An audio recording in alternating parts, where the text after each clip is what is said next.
Bismillahirrahmanirrahim. Assalamualaikum warahmatullahi wabarakatuh. Alhamdulillahirabbil alamin wassalatu wassalamu ala asyrafil anbiya'i wal mursalin wa ala alihi wa sahbihi ajma'in. Rabbi shrah li sadri wa yassir li amri wahlul 'uqdatam min lisani yafqahu qawli. Allahumma innaka afuwwun karim tuhibbul afwa fa'fu 'anna ya karim. Allahumma inna nas'aluka ridhaka wal jannah wa na'udzu bika min sakhatika wan nar. Allahumma taqabbal siyamana wa qiyamana wa ruku'ana wa sujudana wa tamim taqsirana bi rahmatika ya arhamar rahimin. Amin amin ya rabbal alamin. Amma ba'd. Para jemaah salat tarawih Masjid As-Sakinah yang insyaallah dimuliakan oleh Allah, kita pantas bersyukur kepada Allah Subhanahu wa taala yang hari ini Allah masih memberikan kita karunia sehat dan panjang umur, sehingga kita bisa melaksanakan semua kewajiban-kewajiban kita, lebih khusus kewajiban yang terkait dengan amaliyah Ramadan kita. Mudah-mudahan semua kewajiban yang kita lakukan diterima oleh Allah Subhanahu wa taala, diridhoi oleh Allah Subhanahu wa taala, menambah keberkahan untuk kita, dan insyaallah di akhir hayat kita semua mendapatkan husnul khatimah. Amin amin ya rabbal alamin. Para jemaah yang dimuliakan oleh Allah Subhanahu wa taala, salah satu yang sering dikaitkan terkait dengan kewajiban berpuasa di bulan Ramadan adalah bahwa puasa itu menyebabkan atau bisa menjadikan kita menjadi pribadi yang bertakwa. Tidak ada yang salah dengan penjelasan itu, karena memang nanti kita temukan ayat yang secara tegas menjadi dasar diperintahkannya berpuasa, yaitu surah Al-Baqarah ayat 185, itu ditutup dengan penjelasan la'allakum tattaqun, agar kalian menjadi orang-orang yang bertakwa. Sebetulnya di situ tidak ada kata orang. Takwa ini bentuknya beragam. Ada yang dalam bentuk yang ditekankan adalah perilaku. Ittaqullah, bertakwalah kepada Allah Subhanahu wa taala, itu perilaku. Tattaqun, ya, fi'il mudhari'nya, ya, itu juga sama, ya, perilakunya. Tetapi nanti ada penjelasan-penjelasan di ayat-ayat yang tidak juga jumlahnya sedikit, artinya jumlahnya banyak, yang ditekankan justru pelaku. Maka redaksi yang dipakai muttaqun, maka redaksi yang dipakai muttaqi, atau wa may yattaqi, nanti wa may yattaqillaha yaj'al lahu makhraja. Itu yang ditekankan adalah pelakunya, bukan perilakunya. Ini yang kita perlu paham dulu soal bagaimana kita memahami ayat-ayat terkait dengan ketakwaan. Ketika Al-Quran 185 surah Al-Baqarah itu menggunakan redaksi tattaqun, berarti ini proses, tahapan dalam kita menjadi pribadi-pribadi yang bertakwa. Bukan kita sudah menjadi pribadi yang bertakwa. Maka kita perlu paham bahwa puasa itu adalah tahapan, puasa itu adalah jembatan, puasa itu adalah wasilah kita untuk menjadi pribadi yang bertakwa. Kita belum bertakwa pada saat puasa, belum. Tetapi itu tahapan yang harus kita lalui untuk menjadi pribadi yang bertakwa, yang di dalam Al-Quran menggunakan tadi disebutkan al-muttaqun, al-muttaqin. Ini kita perlu. Terjemahan dimuliakan oleh Allah Subhanahu wa taala, karenanya kemudian kalau selama ini dijelaskan kita menjadi orang yang bertakwa dengan berpuasa, menjadi itu maksudnya adalah dalam tahapan untuk menjadi orang yang bertakwa, orang yang sejatinya memiliki predikat sebagai orang yang bertakwa. Yang kita perlu clear, pahami dalam membaca ayat ini. Karenanya para jemaah yang dimuliakan oleh Allah Subhanahu wa taala, kenapa Ramadan itu sampai sebulan? Karena pelatihan untuk menjadi orang yang bertakwa itu tidak instan, butuh waktu, butuh tahapan. Kalau di dalam Al-Quran penjelasan soal takwa itu tidak hanya terkait dengan rukun Islam, bahwa nanti semua rukun Islam itu selalu dikaitkan dengan ketakwaan. Iya, sholat, ya, jadi yuqimuna sholat, Ya, wa mimma razaqnahum yunfiqun, itu kan penjelasan dari kitabul la raiba fihi hudan lil muttaqin. Dikaitkan dengan sholat, dikaitkan dengan zakat. Nanti dengan haji, wa may yu'azzim sya'airallah fa innaha min taqwal qulub. Orang yang memuliakan sya'air,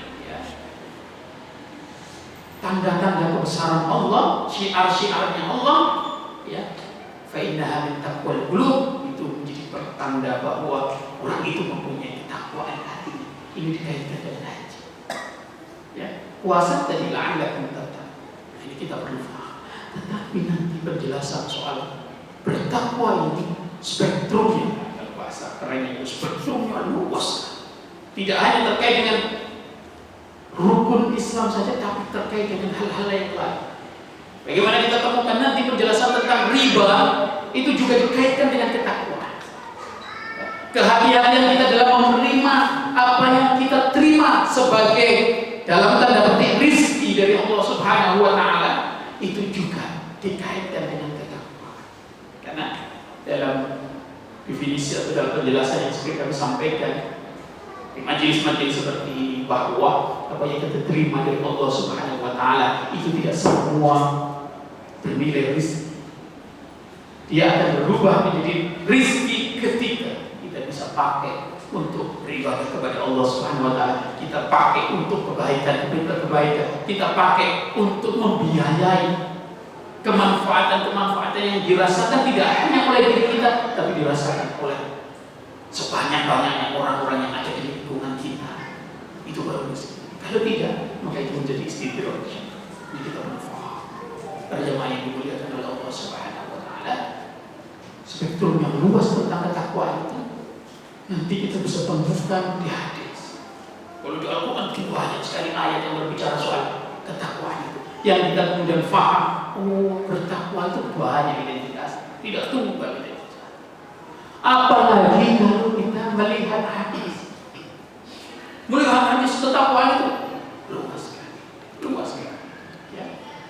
Disebutkan dalam satu hadis, ittaqullaha wa'dilu baina auladikum.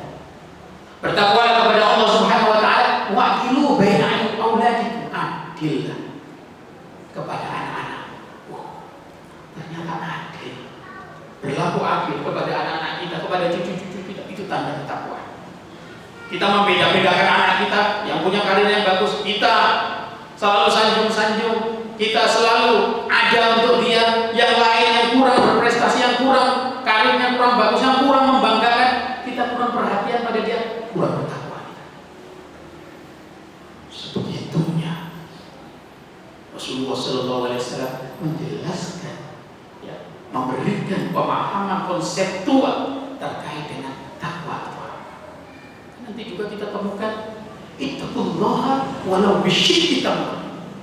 Bertakwalah kepada Allah Subhanahu wa Ta'ala meskipun yang kita bisa lakukan hanya bisyikki tamr, satu biji kurma yang kita bagikan kepada orang lain untuk berbuka, itu bentuk ketakwaan. Satu biji kurma yang kita hati-hati untuk kita masukkan, kita konsumsi sebagai makanan kita dalam berbuka, atau nanti setelah kita melewati bulan puasa, kita hati-hati memasukkan makanan sebiji aja. Ya. Kalau dalam bahasa kita itu kan orang Arab, satu biji kurma. Kalau kita satu biji beras, kita hati-hati, itu takwa. Yang kita makan dan yang kita bawa ke rumah untuk dimakan oleh anak-anak kita, oleh cucu kita, oleh keluarga kita, itu bentuk ketakwaan. Begitu sebetulnya. Ya. Nanti kalau di Al-Quran dikaitkan soal keadilan, soal kehati-hatian, aidilu huwa aqrabu littaqwa, adillah, dan itu yang paling dekat dengan ketakwaan. Ini tidak hanya terkait dengan ibadah yang mahdhah, tapi ibadah ghairu mahdhah itu ada hubungannya dengan ketakwaan.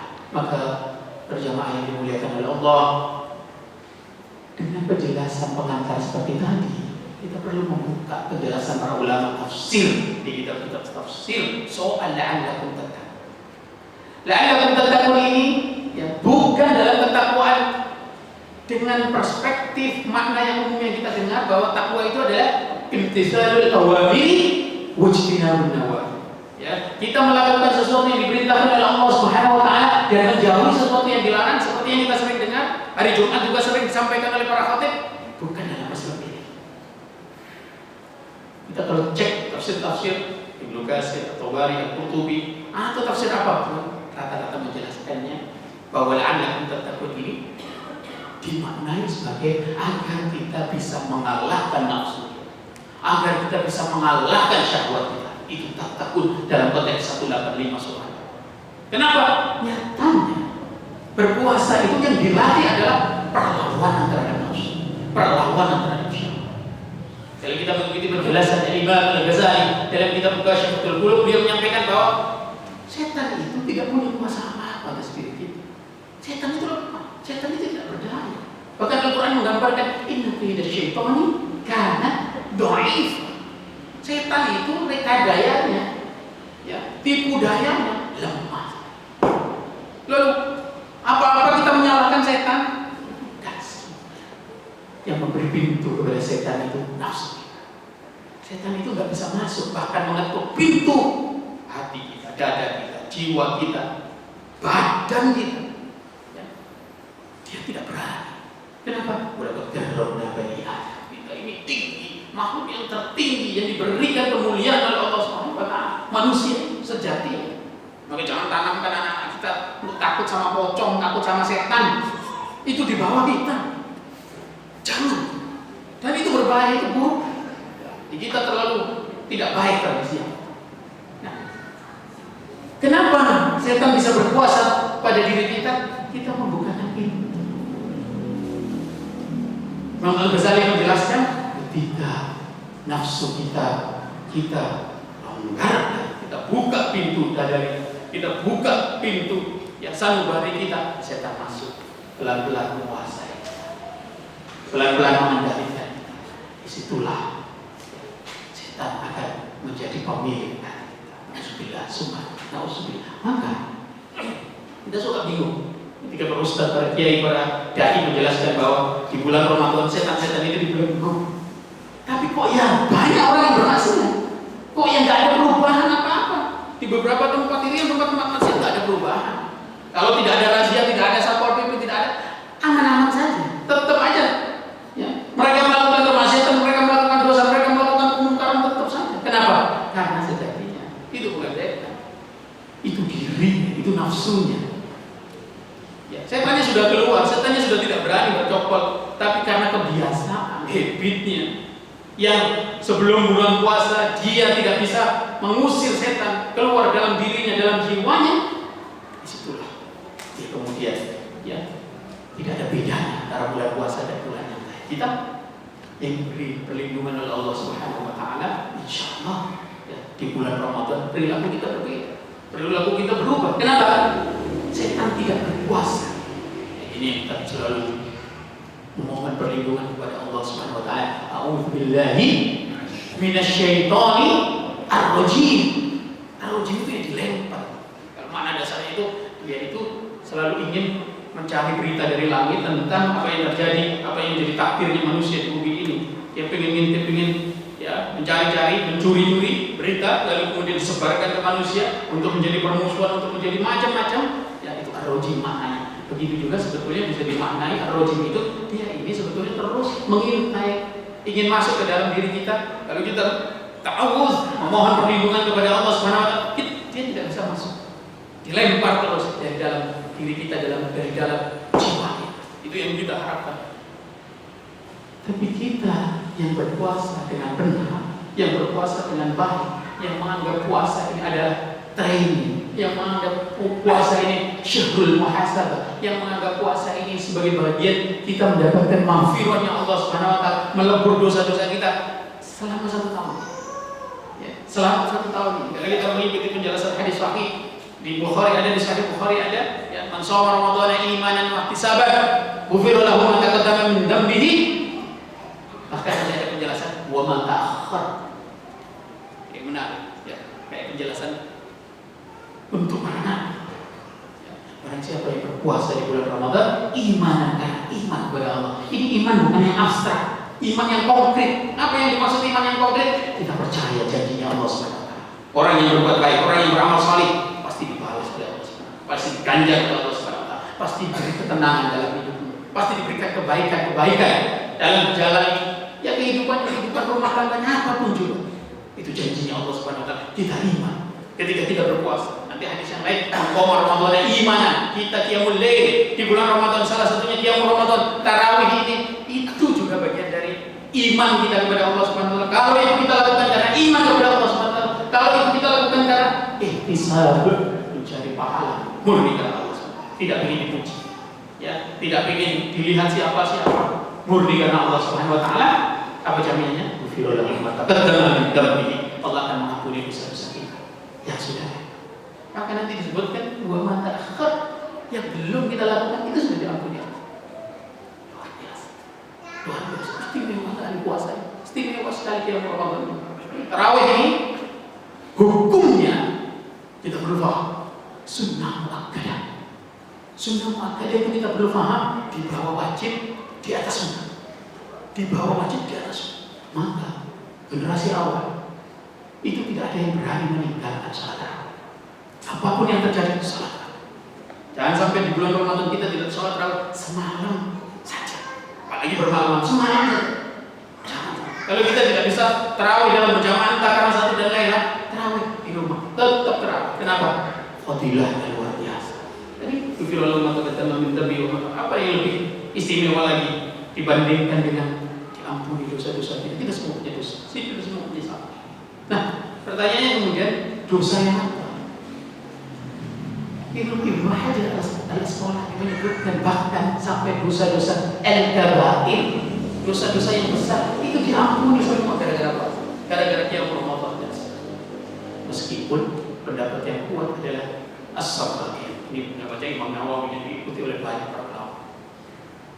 Yang kemudian menjadi pandangan umum umat Islam. Dosa-dosa yang diampuni karena puasa, dosa-dosa yang diampuni karena qiyam Ramadan itu adalah dosa-dosa. Kalau saya pribadi bisa dosa kecil, bisa dosa besar. Kalau dosa besar, ya, kalau kita bertobat, ya, disertai melakukan amal-amal salih seperti puasa dan lain sebagainya, diampuni oleh Allah SWT. Asal kita tidak putus asa dengan rahmatnya Allah Subhanahu wa Ta'ala. Para jemaah yang dimuliakan oleh Allah Subhanahu wa Ta'ala, sebagai akhir yang ingin kami sampaikan pada kesempatan kali ini adalah menjadi pribadi yang bertakwa. Itu penjelasannya banyak, ya. Kalau tadi di Al-Quran secara singkat digambarkan seperti itu, di hadis kan menggambarkan seperti itu, ya. Bahkan nanti ada penjelasan para ulama. Takwa itu apa? Takwa itu alla tara nafsaka khairan min ghairika. Takwa itu apa sih? Takwa itu salah satu definisi yang disebutkan oleh para ulama. Jangan kita pernah merasa diri kita lebih baik daripada orang lain. Biasa. Jangan merasa lebih berilmu daripada orang lain. Jangan merasa lebih solid daripada orang lain. Jangan merasa lebih dekat dengan Allah daripada orang lain. Merasanya buang, itu tak. Jangan merasa lebih hijrah daripada orang lain. Sekarang jangan merasa lebih sunnah dari orang lain. Kalau kita punya perasaan seperti itu, kita boleh bertakwa. Kenapa? Takwa itu proses terus berbuat baik, terus memperbaiki diri. Itu takwa. Karena nanti penjelasan para ulama, kita merasa bertakwa, kita boleh bertakwa. Kita merasa ikhlas, kita berikhlas. Kita merasa solid, kita belum solid. Karena ketika kita solid, kita tidak pernah merasa solid. Prinsip yang kita perlu paham. Ya. Maka Awsaful Muttaqin, ya, itu ada di 11 ayat. 11 bukan 11 ayat, 11 tempat. Yang satu tempat itu bisa 3 ayat, 4 ayat, mungkin juga memang ada 10 ayat. Sifat karakter orang-orang yang bertakwa itu ada di 11 tempat. Dan itu kalau kita ingin menjadi orang yang bertakwa, itu ciri-ciri kompleks sekali. Penjelasan tidak seperti sifat-sifat yang lain, karakter-karakter yang lain yang sederhana. Ya, kita bisa simpulkan sabar misalnya, ya, paling tinggi penjelasan para ulama ada 3: sabar dalam melaksanakan ketaatan, sabar tidak melakukan kemaksiatan, sabar dalam menghadapi musibah. 3. Tapi ketakwaan kompleks sekali. Ada satu yang tadi kami sempat singgung, surah Al-Baqarah itu, ya. Dari kita berdoa fi hudal lil muttaqin alladzina yu'minuna bil ghaibi wa yuqimuna as-salata wa mimma razaqnahum yunfiqun walladzina yu'minuna bima unzila ilaika ma unzila min qablika wa bil akhirati hum yuqinun. 2-4. Itu penjelasan Al-Muttaqin. Yang pertama, paling gampang kan ngecek terjemahnya kalau 2 Al-Baqarah 2-4 itu paling gampang. Itu ciri orang yang muttaqin. Yang paling populer dan sering juga disinggung oleh para ulama yang penting mungkin kami singgung dan kami sampaikan pada kesempatan kali ini sebagai penutup apa yang ingin kami sampaikan terkait dengan bagaimana cara kita menjadi pribadi yang takwa. Surah Al-Imran 133 sampai 135. A'udzu billahi minasyaitonir rajim. Wasari'u ila maghfiratin min rabbikum wa jannatin 'arduhas samawati wal ardh uiddat lil muttaqin. Pertama karakternya adalah alladzina yunfiquna fis sarra'i wad dharra. Orang-orang yang mau berinfak dalam keadaan cukup maupun kurang. Kalau kita pergi ke umrah di bulan Ramadan seperti ini, kita saksikan orang-orang yang nggak harus menyediakan buka iftar 1 box, 1 kurma, dibagikan. Air mineral yang gelas kecil itu dibagikan. Tanda yunfikuna fis sarra'i wad dharra. Kalau kita bisa menginfakkan yang besar-besar, kasih. Kalau kita lagi cukup, lagi banyak uang, kasih. Itu rezeki kita akan bertambah. Ketika kita mau mengeluarkan, itu Allah akan memasukkan. Tapi kalau kita keuangannya sedang tidak baik-baik saja, tetap berikan waktu, berikan porsi untuk berinfak, untuk bersedekah, dan seterusnya. Ini yang penting kita perlu pahami bersama infak, ya, fisarrati wa dharra. Bukan hanya dalam ketika kaya, tapi ketika tidak punya, kita harus juga berinfak. Itu menjadi karakter seorang yang muttaqi. Wal kadhimin al-ghayb. Al-kadhimin al-ghayb, orang yang bisa menahan amarah. Dia bisa balas, tapi dia tidak balas. Itu orang yang baik. Ada orang yang menyakiti kita, orang yang menjulik kita, orang yang menjatuhkan harga diri kita, kita bisa balas. Kita bisa serang balik. Kita bisa kick. Nah, bahasa sekarang kita bisa kick. Tapi kita tidak lakukan, itu berkata. Wal afina 'anil nas, kita memaafkan kesalahan orang.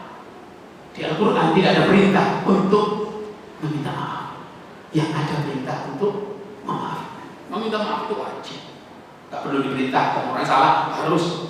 Tapi memaafkan itu butuh besar jiwa. Karenanya itu yang didorong. Wal afina 'anil nas. Ya.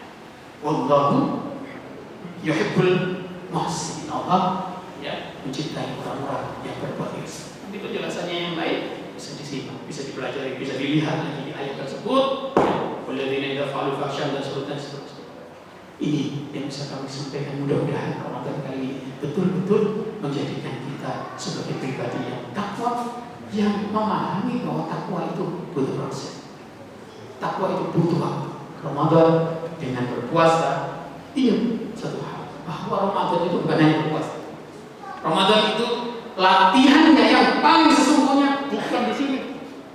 Konsumsi, ya, di mulut ini bukan, tetapi bagaimana kita menjaga mata kita, menjaga telinga kita, menjaga pikiran kita dari hal-hal yang tidak diridhoi oleh Allah Subhanahu wa taala. Itu yang harus kita kejar supaya kita menjadi pribadi yang bertakwa. Mudah-mudahan ada manfaatnya. Mohon maaf lahir batin. Wassalamualaikum warahmatullahi wabarakatuh.